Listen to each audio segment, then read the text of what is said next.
So how do you feel about human rights? How do you feel about freedom? We also like to say, of course, we love both. So if that's the case, I want to talk about a topic today that's pretty surprising and not really thought of too often. It's about the ways in which slavery still affects us today. Now you're probably thinking, slavery was forever ago, it died with the Civil War. And in one way you're right, but in another we can come to realize there are plenty of situations where people are still exploited in today's world. As we take a deeper dive into society, we learn that there are plenty of situations where the reminiscence of slavery still live on. Now, you might think it's a little bit dramatic to call it slavery, but as we'll find out, modern violations of human rights hold a haunting similarity to classic slavery. Now, let me clarify how this affects us.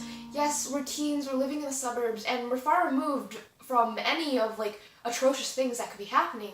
But even if that's the case, we still can make a difference. Everyone can. Who doesn't want to live a great life, right? So let's end modern slavery. And to first start with that, we need to acknowledge that it exists.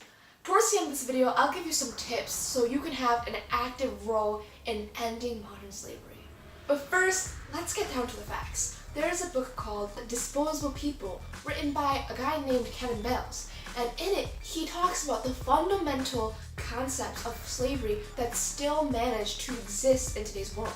Now let's talk about what Kevin Bales identifies as two basic forms of slavery that exist in the modern world. Debt bondage and contract slavery. And Anti-Slavery International identifies even more forms: forced marriage, forced labor, and human trafficking.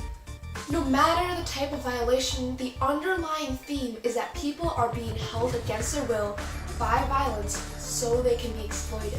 Now this might seem outdated, but let me explain how it applies to the current world.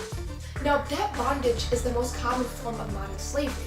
Now this is when you owe somebody money, so you have debt, and you pledge yourself against this loan, but the condition of service isn't defined, and in these cases, labor can't reduce your debt. Now because of this debt, somebody can then control you, and this arrangement can even be passed down to your future generations.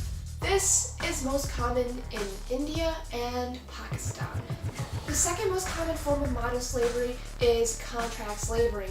This is when you need a job and you sign a contract with an employer that guarantees that this employer will give you a job. But after signing that contract, you'll realize that it basically took away all your freedom. You're basically paid nothing. And you have to follow the contract or else you get threatened with violence. This form of modern slavery is most common in Southeast Asia, Thailand, the Arabic states, and India.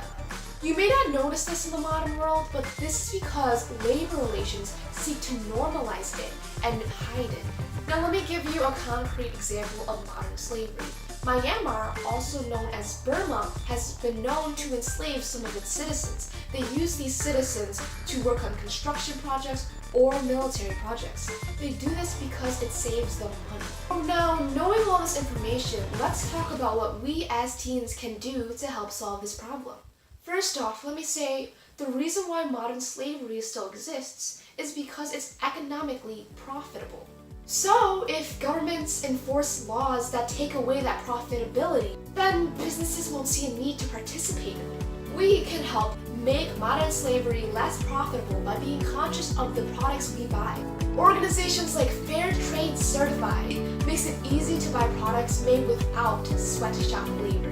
When you're shopping, just look for the logo and you can purchase that product knowing that it was made humanely. Finally, you can support organizations that are actively researching human rights violations.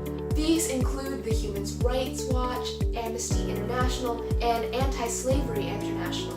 These groups gather information on abusive practices in worldwide industries, and they use that information and they give it to the public, they give it to international organizations, so we can then do something about it. So consider visiting some of these sites, read up a little bit on them, become a little bit more informed, and maybe make a donation to them. Together, we can help those across the world who face terrible disadvantages, who still face modern slavery. Every little action makes a difference. Every time you click on an informational article that gives you details and human rights violations, every time you buy something with a little bit more consciousness, looking at where it came from, who produced it, every time you donate to one of these organizations, educate somebody else on this topic, you are helping fight inequalities. And that is so, so important. Thank you for watching.